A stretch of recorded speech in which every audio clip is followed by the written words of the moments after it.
নবী প্রেম দেখাইলে লস নাই, অনেক লাভ। সংক্ষিপ্ত সময় কিছু কথা বলে ছেড়ে দেই।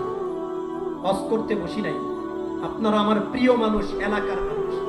আল্লাহ রসুল বলেছেন, আদিবু আওলাদাকুম আলা সালাসাতি খিসাল। তোমার সন্তান সন্ততি, তোমার মানুষদেরকে তিনটে জিনিস শিক্ষা দাও। হুব্বে রাসূল, রসুলকে কিভাবে ভালোবাসতে হয়। তোমার সন্তানদেরকে, তোমার মানুষদেরকে রসুলের ভালোবাসা শিখাবা। আমি আসছি আপনাদেরকে নবী ভালোবাসা শিখাইতে। আপনারা নবীর ভালোবাসা শিখতে রাজি আছেন ইনশাআল্লাহ? কারা কারা রাজি আছেন একটু হাত উঁচু করে দেখান। নারায়ে তাকবীর, লিল্লাহি তাকবীর। নবী প্রেম দেখাইলে খালি লাভ, খালি লাভ। কয়টার কথা বলবো বলেন? হাদিসের পাতায় পাতায়, কোরআনের পাতায় পাতায় শত শত আয়াতের মধ্যে আসছে নবী প্রেমের ফজিলত।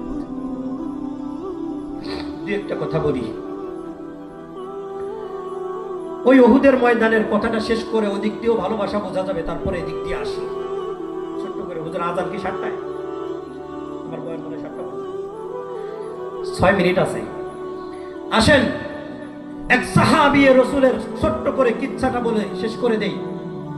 এক সাহাবী রাসূল নবীজির উহুদের ময়দানে দাঁত মুবারক শহীদ হয়েছিলেন, জানেন আপনারা সবাই? কারা কারা জানেন একটু হাত করেন তো দেখি। আলহামদুলিল্লাহ। নবীজির যখন দাঁত ভেঙে গিয়েছিল, রক্ত বের হয়েছিল, এই রক্ত মুবারক দুনিয়ার জমিনে পড়তে দেন নাই সাহাবীরা। আল্লাহর রাসূল সাহাবীরা মিলে ওই রক্তটুকুকে হেফাজত করে এক শিশির মধ্যে, এরকম একটা বোতলের মধ্যে ভরে রাখছেন। রাসূল বলেছে, আল্লাহ আমার জাতকে, আমার সত্তাকে এত মোহাব্বত দিয়ে পয়দা করেছেন, যদি আমার এক ফোঁটা রক্ত এই জমিনের মধ্যে পড়তো, আল্লাহ তাআলা এই জমিনকে ধ্বংস করে দিতেন। এই নবীর রক্তটুকু বোতল ভরার পরে নবীজি এক সাহাবীর কাছে দিছে, তুমি একটু এটাকে রাখো, একটু হেফাজত করো। ওই সাহাবী চিন্তা করেছে, আল্লাহ রাসূল তো আমাকে একটু হেফাজত করতে বলছে, রক্ত কোথায় রাখবো? এত পবিত্র জিনিস। আমাদের রক্ত তো নাপাক, অপবিত্র।